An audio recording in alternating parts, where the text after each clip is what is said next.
इंदापूर तालुक्याचे ज्येष्ठ नेते आणि महाराष्ट्राचे सहकार मंत्री हर्षवर्धन पाटील साहेब यांनी आपलं मनोगत व्यक्त करावं.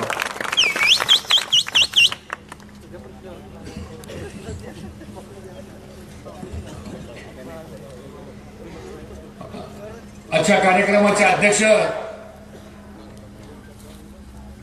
या गावातील आमचे सहकारी दीपक तात्या निंबाळकर, आमचे सहकारी श्री अविनाशजी घोलप, तालुका काँग्रेस कमिटीचे अध्यक्ष ॲडव्होकेट कृष्णाजी यादव वकील, आमचे सहकारी मुरलीधर काका निंबाळकर, जिल्हा परिषदचे आपले उमेदवार श्री सागर भोसले, संसद पंचायत समितीचे उमेदवार आणि सर्वात तरुण आणि सर्वात युवक उमेदवार श्री करणसिंह अविनाश घोलप, लासोर पंचायत उमेदवार आपले ॲडव्होकेट नरुडे साहेब, या व्यासपीठावर असलेले सर्वच उपस्थित सन्माननीय पदाधिकारी, मोठ्या संख्येने जमलेले सर्व मतदार बंधू भगिनी आणि माझ्या तरुण सहकारी मित्रांनो,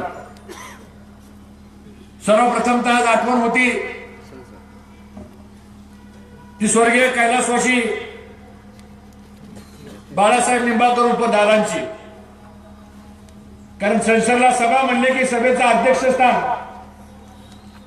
हे कायम बाळदादा असायचे, पण आज दुर्दैवाने ते आपल्यामध्ये नाहीये. पण एवढा मोठा जनसमुदाय आज या ठिकाणी उपस्थित आहे हे मला माहिती. एवढ्या मोठ्या संख्येने लोक इथं का आलेत म्हणून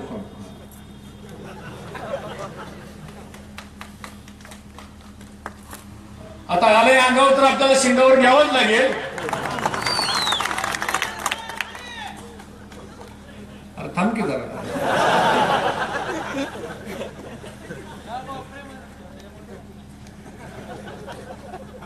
आपण सर्वजण जिल्हा परिषद आणि पंचायत समितीच्या निवडणुकीकरता म्हणून जमलेला आहात. संसद लासूर जिल्हा परिषद मतदारसंघ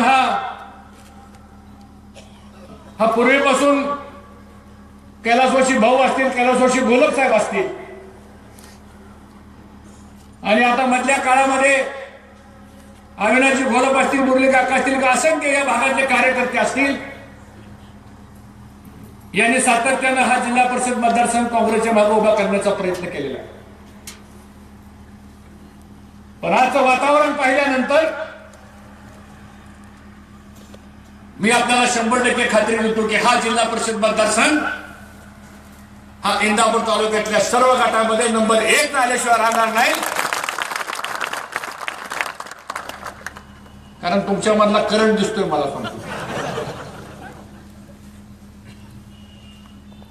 मागच्या आठवड्यात तिथं अजित पवारांची सभा झाली सांगतो.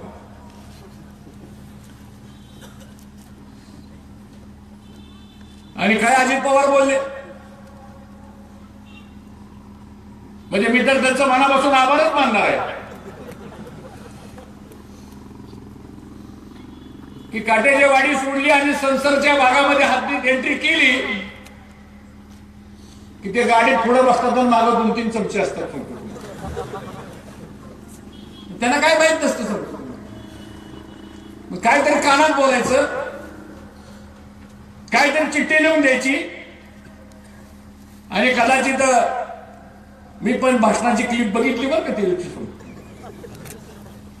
निम्म भाषण जरा बरं चाललं होतं सांगतो, पण कुणीतरी मध्ये शकुनी मामा आला.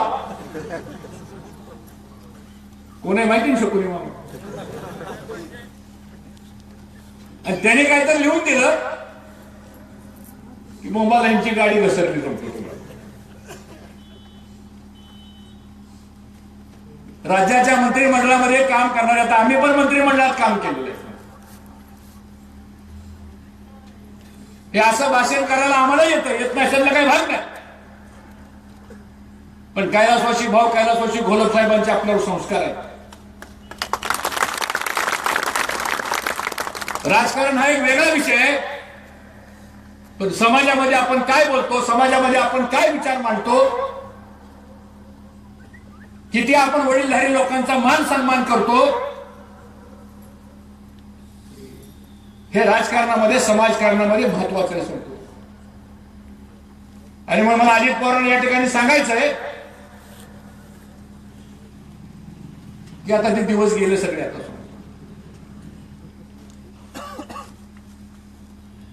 गोलब साहेबांसारखा माणूस मी राजकारणामध्ये घडलोय ना, तर राजकारणामध्ये भाऊंचे संस्कार आणि गोलब साहेबांचं मार्गदर्शन यातनं हर्षवर्धन पाटील या महाराष्ट्रामध्ये राजकारण करायला पण आलेला. मी कुठल्या पदावर नसताना कारखान्यावर यायचो आणि गोलब साहेब आम्ही रात्री 12-12 वाजेपर्यंत आम्ही गप्पा मारत बसतो. सगळं मार्गदर्शन गोलब साहेब करायचं. आणि 1995च्या पहिल्या बंडखोरीला भाऊ तयार नव्हते, पण भाऊंना तयार करण्याचं काम हे गोलब साहेबांनी केलं होतं. आणि त्या गोलब घराण्याबद्दल आपण हे भाषा वापरतात. आता अविनाश कसे आपल्या विचारात कमी बोलणार, सॉफ्ट, पण अविनाश स्वभाव बदला आता सोडतो. आता काळ तसा राहिला नाही. आता आक्रमकतेने आता पुढे जावं लागणार आहे आपल्याला. आणि काय घाबरायचे कारण नाही. आपण 7 बारा काही कोण बदलत नाही सांगतो. काय घाबरायचं सांगा मला. काय चोऱ्या केल्यात आपण? अवघ्या ज्यांनी चोऱ्या केल्यात ती मोठं कॉलर ताट करून बोलते सांगतो तुम्हाला. आणि राजकारणामध्ये आपण ज्यावेळेस राजकीय भाषण करतो त्यावेळेस वैयक्तिक आपण कोणाच्या संसार प्रपंच म्हणा, व्यवसाय म्हणा, आपण या गोष्टी कधी बोलत नाही. पण काय भाषा त्या दिवशी वापरणे सांगतो. मी जाहीर निषेध करतो अजित पवारांच्या वक्तव्याचा सांगतो. आणि इथून पुढे येऊन जर तुम्ही अशा प्रकारची भाषा जर वापरायला लावला ना, मग मात्र हम भी किसी से कम नाही सांगतो तुम्हाला.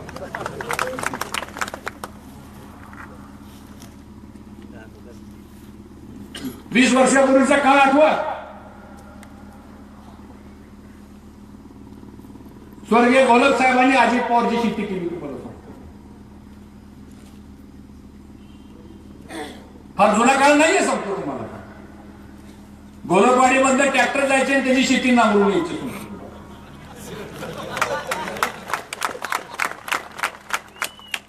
आणि ते डिझेल सुद्धा कोण भरायचं? गोलब साहेब भरायचे. हे नाही बरं का सांगतो तुम्हाला. आठवड्याचा पगार कुठनं व्हायचा? गुरुवार कोण? शहाजी शिंदेला माहिती बघा, ती सेक्रेटरी होती फक्त.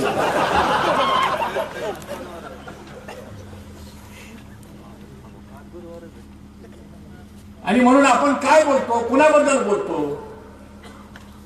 पण गोलब साहेबांनी एवढी मदत केली अजित पवारांना, त्यांच्या कुटुंबाला, पण गोलब साहेबांनी कधी भाषणामध्ये उल्लेख नाही केला.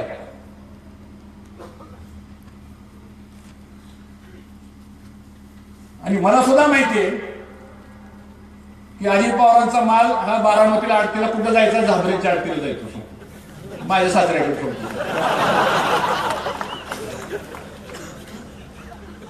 आता मी काय सासऱ्याला म्हणलं नाही मला जुनी वही दाखवा किती येणं राहिले म्हणून.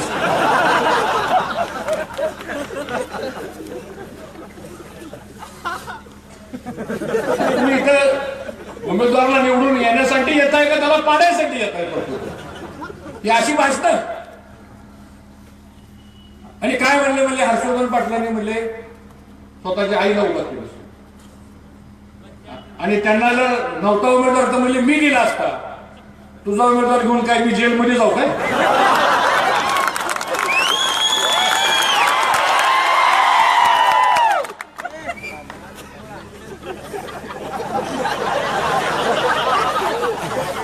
अरे घरातल्या आई वडिलांचा कसा संस्कार करायचे, कसं सन्मान ठेवायचा हे किमान अजित पवारांनी हर्षवर्धन पाटलाला शिकवून हे मला त्यांना स्पष्ट सांगायचं.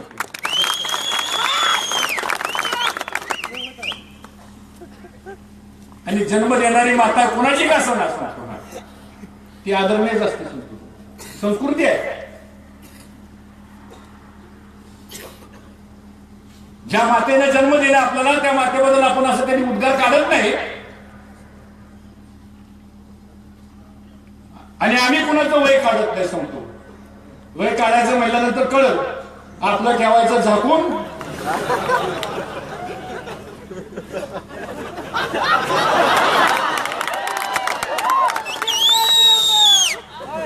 आणि मग मला या ठिकाणी आपल्या सर्वांना सांगायचं हे काही प्रचाराचे मुद्दे आहेत काय? या पद्धतीचं वक्तव्य करायचं. आणि म्हणून मला आपल्या सर्व कार्यकर्त्यांना सांगायचं, गोलक घराणं या भागामध्ये सर्वसामान्य माणसासाठी झटणारं घराणे असं. आणि अविनाश काय काळजी करू नका, कसलंही संकट येऊ द्या, हर्षवर्धन पाटील तुमच्या पाठीमागे ठाम उभा आहे. आता लढाईमध्ये माघारी नाही, आता लढाईमध्ये माघारी नाही. म्हणजे गोलक घराणं तुम्हाला कारखान्यासाठी लागतं, तुम्हाला सत्ता आणण्यासाठी लागतं. आणि असलं कुटील राजकारण करायचं बंद करा, घराघरात भांडण लावण्याचं काम बंद करा. चांगलं नाही. आणि आता वर सुद्धा कायदा बदललाय बरं का, आता सगळे खाली हिशोब फेड झाल्याशिवाय प्रवेश नाही. कळलं मला काय म्हणायचं? आज वेगळाच करत दिसतोय बरं का.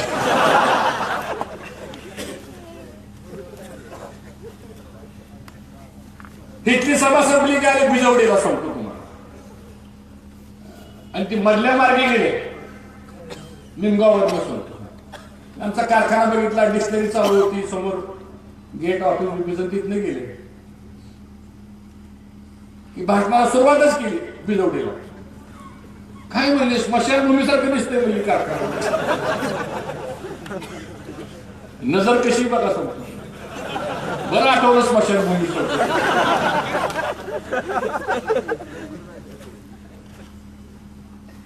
अरे ती संस्था स्वर्गीय भाऊंनी स्थापन केली. रक्ताचं पाणी करून आज 450 कोटीची स्थावर मालमत्ता त्या कर्मयोगी शंकरराव पाटील सहकारी साखर कारखान्यात झालेली. मी त्या कारखान्याचा चेअरमन आहे. तुमच्या वकिलीची आवश्यकता नाही, दरोटी वकील आहेत आम्हाला इथं सांगतो. काय म्हणले, कारखाना बंद पडल्याचा माय म्हणले सांगतो. एकदा नाही 4 वेळा भाषण केलं अजित पवारने सांगतो. ही भाषा, ही दृष्टी तुमची. छत्रपती सहकारी साखर कारखाना 202 कोटी रुपयाचं कर्ज आहे. 41 कोटी रुपयाच्या ठेवी त्या शेतकऱ्यांना परत द्यायच्या. अविनाश गोलक म्हणल्याप्रमाणे त्याचं नेटवर्क 43 कोटींनी मायनस आहे.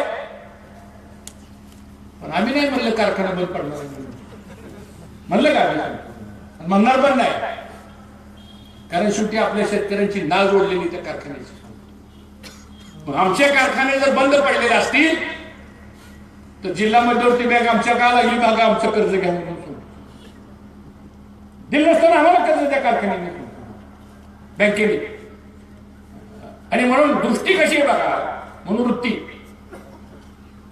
आणि काय सांगितलं म्हणले, फिऊर कारखाना बंद पडला, पाटस कारखाना बंद पडला. तसा म्हणले कर्मयोगी जर बंद पडला तर आश्चर्य वाटून घेऊ नका सांगतो.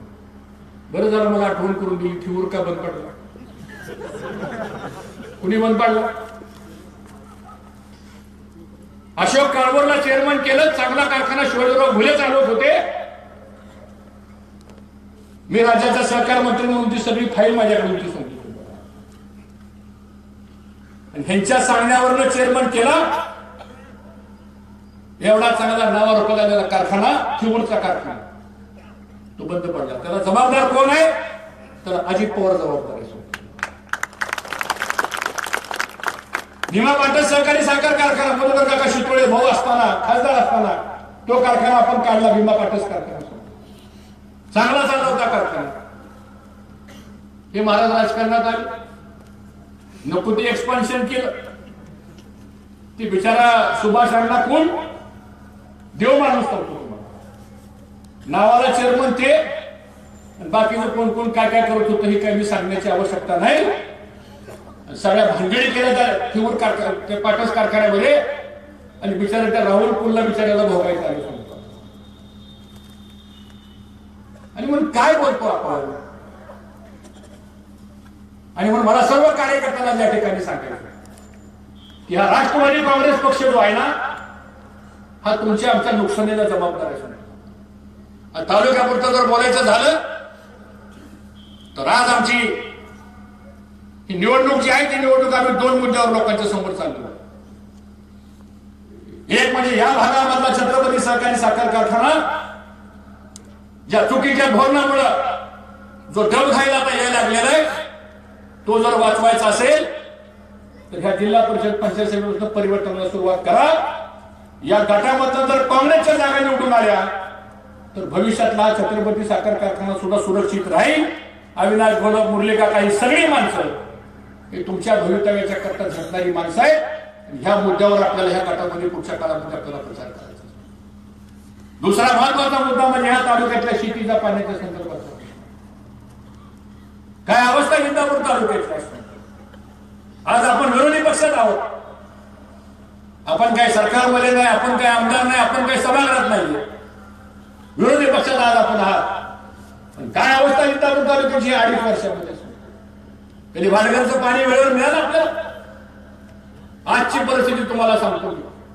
54 फाटा उघडला, 57 फाटा उघडला. सरापाडी, घोरपडे, रेडार, इंडी आणि गोतोंडीच्या भागामध्ये पाणी चालू आहे. हे मासे सरापाडीला गेले आमदार काल. तिथल्या गावातल्या लोकांनी अडवलं, म्हणले आमचा फाटा जर नाही काढला 9 दारं तर गावातून येणार नाही म्हणजे सांगतो. लगेच फोन केला, म्हणले 9 दारं काढलं 9 दारं सांगतो तुम्हाला. झालं कंपाला ते खालची सगळे 5-50 माणसं गाड्या घेऊन परत त्या डेप्युटींवर भोसलेच्या घरी गेली सांगतो. परत 9 दारं म्हणते, परत नेलं खाली पाणी. आणि ही भानगड समजली बारामतीतल्या लोकांना सांगतो. काल दुपारी 4 वाजता या काटेच्या वाडीपासून ते पंधाऱ्यापर्यंत सगळे फाटे काढले. बरोबर चव्हाण नको मी म्हणतो, अण्णा बरोबर आहे का मी म्हणतो. सगळे फाटेवरचे काढले. एवढं पाणी आले फाटे टाकासून. कशी बरणी होणार. मग इंदापूर तालुक्याचं हक्काचं जे 7 TMC पाणी ज्या भाटघरमधनं आम्हाला मिळतंय ते पाणी आमच्या तालुक्याला का मिळत नाही हा खरा सवाल या राष्ट्रवादी काँग्रेस पक्षाच्या आमदारांनी या ठिकाणी मी करणार आहे. याचं उत्तर द्या पाहिजे आम्हाला. काही मेहरबानी करत नाही. आमच्या हक्काचं पाणी, कायद्याचं पाणी आहे. आज आमचं पाणी बारामतीला गेलं. माझा आमदारला आव्हान आहे, असेल हिंमत तर बारामतीला जावा आणि खाली पाणी आणून दाखवा. डोळा वटरला खाली बसतोय. हे काय पाणी आणून देणार का. ही अवस्था आज आमच्या ह्या भाटघर धरणाच्या पाण्याच्या बाबतीत झाली. हजारो कोटी रुपयाचं नुकसान या इंदापूर तालुक्यातल्या शेतकऱ्याचं ज्या राष्ट्रवादी काँग्रेस पक्षाने केलेलं आहे त्याला जागा दाखवण्याचं काम उद्याच्या 21 तारखेला आपण करा. हे मला आपल्या सर्व कार्यकर्त्यांना मतदार या ठिकाणी सांगा. नीरा नदी 17 बंधारे बांधले आपण त्या नदीवर सांगतो तुम्हाला. काय अवस्था आहे नीरा नदीच्या बंधाऱ्याची सांगतो तुम्हाला. गेट लिकेज आहे, पाणी नाही. वळवाली आहे. तिकडे पलीकडे जाऊन बघा, खडक असल्याला सांगतो. तरंगवाडीपासून बदलवाडीपर्यंत 19 पाझर तलाव, चिमणीला प्यायला पाणी नाही. कुठे गेलं आमचं 40,000 एकराचं खडक असल्याचं पाणी. संसरकटला कधी पाणी आलंय का आपल्या संसरकटला. 2 वर्ष झालं संसरकटला एक थेंब पाणी नाही सांगतो. आज इंदापूर तालुक्यातल्या शेतकऱ्यांचं गेल्या 2.5 वर्षामध्ये 3,500 कोटी रुपयाचं नुकसान ज्या निष्क्रिय आमदारांच्या माध्यमातून झालेलं आहे त्याला जाब विचारण्याच्या करता उद्याच्या 21 तारखेला आपल्याला मतदान करायचं. काय काम तालुक्यात झालं मला सांगत नाही. या 2.5 वर्षामध्ये एक कलमी कार्यक्रम आहे. खोटं बोल पण रिटून बोल आणि ट्रकभर नारळ फोड. नुसता नारळ फोडायचा कार्यक्रम चाललेला आहे. आणि पेपरला जाहिरात द्यायची की झालं आमचं काम. तुम्हाला सांगतो प्रशासनामध्ये वेळ नाही. सामान्य माणसाचं कोणी ऐकत नाही. इंदापूर तालुका महाराष्ट्राच्या नकाशावर आहे का नाही ही अवस्था या इंदापूर तालुक्याची निर्माण झालेली आहे. आणि अशा पद्धतीने आज इंदापूर तालुका सगळ्या बाजूने अन्यायाने ग्रस्त झालेला अशा अवस्था इंदापूर तालुक्याची. आमदारांनी 2 कामं मात्र केली बघा, मी त्याबद्दल त्यांना मानतो. एक काम केलं म्हणजे भरणेवाडीला कॅनलला माझ्या काळात एवढं सायकल होतं त्यांचं आणि तेवढं चालायचं. आणि 2.5 वर्षामध्ये पूर्वी आपल्या काळामध्ये कॅनलला सायपन होतं, पण 2.5 वर्षामध्ये सायपन मध्ये कॅनल झालं.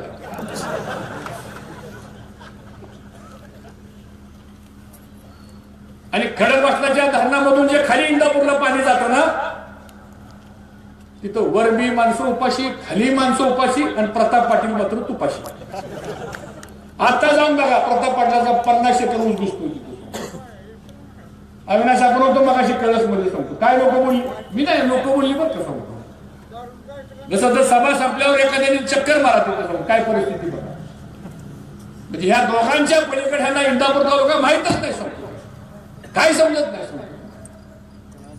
एक पत्रकार मला काल म्हणला, राष्ट्रवादी काँग्रेस पक्षाबद्दल तुमचं काय मत आहे? म्हणलं माझं आज तालुक्यातली अवस्था राष्ट्रवादीची जर बघितली आपण, तर हा पैसेवाल्याचा पक्ष झालाय. तुम्ही बघा वरपासून खालपर्यंत तिकीट कोणाकोणाला दिलेली असतो.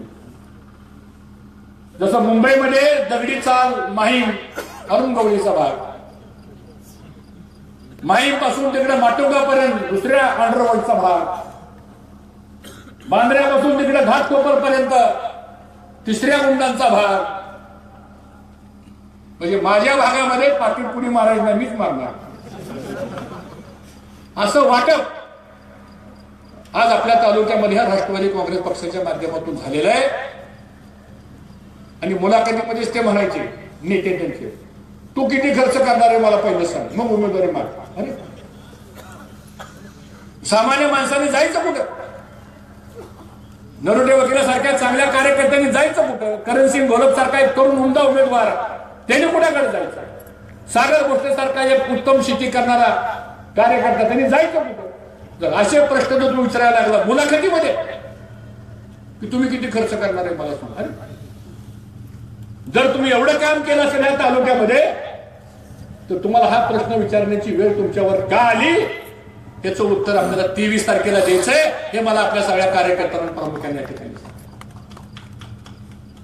खरंच इंदापूर तालुक्याची परिस्थिती मी काय राजकीय आरोप करत नाहीये. जर कदाचित या 2014च्या विधानसभेला जर हे अपयश जर आलं नसतं, तुम्ही अविनाश भोलप फार उशीर केला, सगळ्याचं नुकसान करून ठेवलं तुम्ही. आम्ही सारखं सांगायचं अविनाश या बाहेर, तुम्ही थोड्या मतांनी विधानसभा गेली आपली, ठीक आहे झाला पराभव. 60 वर्ष इंदापूर तालुक्याला आम्हाला सांभाळलेलं, एखाद्या निवडणुकीत झालं पण बिघडलं कुठे, ठीक आहे झालंही झालं. पण जर कदाचित जर त्या इलेक्शनला जर आपल्याला यश आलं असतं, तर या इंदापूर तालुक्याला महाराष्ट्राच्या विधानसभेचं विरोधी पक्ष नेतेपद सुद्धा या तालुक्याला मिळालं असतं, हे मला आपल्याला या ठिकाणी बोलतात. आणि ते जर पद आज आपल्याकडे असतं तर ह्यांची हिंमत नव्हती वरची फाटे काढायची.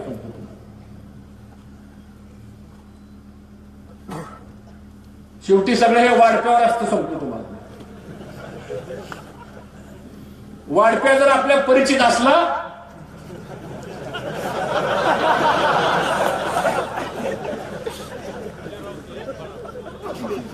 आता आपल्या आत्ताचा वाढप्या तो वाढायलाच येत नाही सांगतो. आणि मग ही अवस्था आज इंदापूर तालुक्याची मित्रांनो झालेली आहे. इतकी भयानक परिस्थिती आज आम्हाला पाहायला दिसते. अधिकारी सांगतात आम्हाला की साहेब या तालुक्यामध्ये 4-4 महिन्याला आता बदल्या होतात, अशी परिस्थिती आहे. आणि कोण प्रशासन चालवत हे काय कळायला मार्ग नाही. आता आपले बाळासाहेब गोलप कारखान्याचे चेअरमन आहे. खरंच आपण विचारा बरं, बाळासाहेब गोलपाचं कारखान्यामध्ये ऐकतात का? आता त्या बिचाऱ्याला काही दोष नाही बरं का, सांगतो चांगलं काम करायचा प्रयत्न करतोय, पण चेअरमन बाळासाहेब गोलप आणि कारभार कोण करतो? पुरीचा पाटील.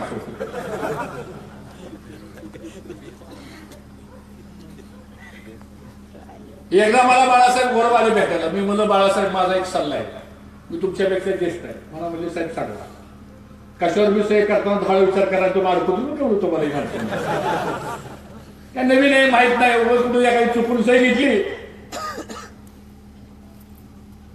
मला तर आश्चर्यच वाटलं, म्हणजे कारखान्यात जवळ ह्याला कमी कर, त्याला कमी कर, ह्याला सांग, त्याला सांग.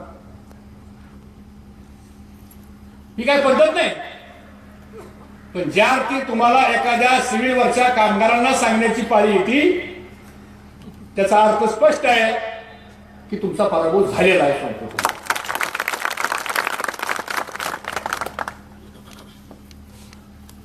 आणि मग आपल्याला आता हे परिवर्तन घडवायचंय. आणि या सगळ्या परिवर्तनाच्या संदर्भामध्ये मला असं वाटतं आपण खूप मोठ्या ताकदीनं या निवडणुकीला आपण सामोरे घेण्याची आवश्यकता आहे. माझे कार्यकर्त्यांना सर्वांना विनंती आहे की आपल्या तालुक्यामध्ये 7 जिल्हा परिषदचे मतदारसंघ आहेत. तुम्ही सगळे उमेदवार बघा आपल्या काँग्रेस पक्षाचे आणि राष्ट्रवादीचे उमेदवार बघा. कोणत्या भागामध्ये त्यानुसार घ्या, आपण सांगतो. सभा संपल्यावर फोन करा कोणत्या गावामध्ये. परिवर्तन आता सगळ्या तालुक्यामध्ये सुरू झालेलं आहे. आणि आज वातावरण असं आहे, माझा जवळजवळ सगळ्या गावाचा दौरा झाला, 1-5 गावं राहिली. प्रत्येक गावामध्ये मी जाऊन आलेलो आहे आणि आपल्याला अभिमानानं सांगतो 21च्या 21 जागा त्या काँग्रेसच्या आल्याशिवाय राहणार नाही. ही परिस्थिती आता मग आपल्यावर जबाबदारी मोठी आहे. एवढ्यावर आपल्याला थांबायचं नाही. येणाऱ्या पुढच्या काळामध्ये आपण सर्वांनी मिळून हे काँग्रेस पक्षाला चांगल्या प्रकारचं यश देण्याचा प्रयत्न आपण सर्वांनी केला पाहिजे. या 4 दिवसामध्ये कुणी आपलं गाव सोडू नका. सभा मोठी झाली, रॅली मोठी झाली म्हणून घाळ बसू नका. कार्यकर्त्यांनी आपापलं गाव, आपापला वार्ड सांभाळण्याचं काम आपण करा. मुरली काका, तुमच्यावर तर फार मोठी जबाबदारी, कारण हा सगळा भाग जो आहे तुम्ही आता लावला दादा, कारण पलीकडचा पण जिल्हा परिषदचा मतदारसंघ बघायचा आपल्याला. चांगलं वातावरण झालेलं आहे आणि मग आपण सर्वांनी काँग्रेस पक्षाला प्रचंड मताने निवडून द्यावं असं आवाहन या ठिकाणी करतो. एक सूचना मला करायची असतो, आपल्या सगळ्याकडे मोबाईल आहे का नाही? मोबाईल तुम्ही खरंच जर काँग्रेस निवडून आणणार असाल तर आपापल्या मोबाईलची टॉर्च सुरू करा आणि प्रकाश दाखवा. काढा की मोबाईल, दाखवा की बॅटरी आम्हाला. एवढंच बॅटरी आहे काय हो, तुम्ही काय दाखवणार? या प्रकाशामध्ये आपल्याला काँग्रेसचा विजय मिळवायचा आहे. हात वर करा सगळ्यांनी, आपण पक्षाला मतदान करणार. म्हणून आपल्या सर्वांची आता जबाबदारी आहे की आपण निश्चितपणानं या उद्याच्या 21 तारखेला काँग्रेसच्या सगळे उमेदवार आपण निवडून द्या आणि 23 तारखेला गुलाल खेळण्याकरता इंदापूरला या, अशा प्रकारचं आव्हान करतो. आपल्या सर्वांची जय हिंद, जय महाराष्ट्र.